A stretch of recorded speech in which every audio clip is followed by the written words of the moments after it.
halkani waa garoonka kubadda cagta magaalada Boosaaso oo muddadii u dambeysay uu ka socdo dhismaha garoonka kubadda cagta magaalada Boosaaso waxaan dhawaanahan sheegnay inuu jiro musuqmaasuq baasan oo ka taagan dhismaha garoonka kubadda cagta magaalada Boosaaso guddiga kormeerka garoonka kubadda cagta ayaa maanta soo booqday dhismaha garoonka iyagoo warbixin ka dhageystay guddiga iyo shirkadda dhis gacanta ku haysa dhismaha garoonka kubadda cagta magaalada Boosaaso guddiga ayaa waxa ay si rasmi ah u sheegeen in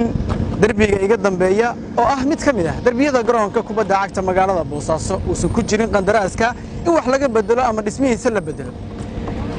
guddiga ayaa wax ka weydiiyay maamulka shirkadda dhismaha garoonka kubadda cagta gacanta ku haysa balse waxay si rasmi ah u sheegeen in uusan heshiiska ku jirin gabi ahaanba dhismaha iga dambeeya oo ah darbigan oo muddo dheer la dhisay oo ka mid aha garoonka kubadda cagta inaanan waxba laga qaban doonin sidiisana loo dayn doono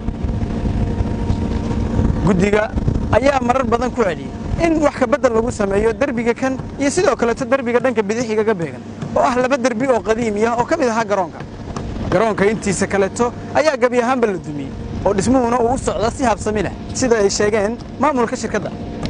sidoo kale guddiga ayaa waxa ay sheegeen inay dib isugu laabanayaan si warbixin looga soo saaro dhismahan iga dambeeya oo ah mid qadiima oo ka mid aha garoonka kubadda cagta magaalada Boosaaso shirkadda oo sheegtay tirada rasmiga ah ee garoonka soo xaadiri doonto ayaa ay ku sheegeen in 2300 oo qof u qaadi doono garoonka kubadda cagta magaalada Boosaaso iyo sidoo kale 100 qof oo VIP ah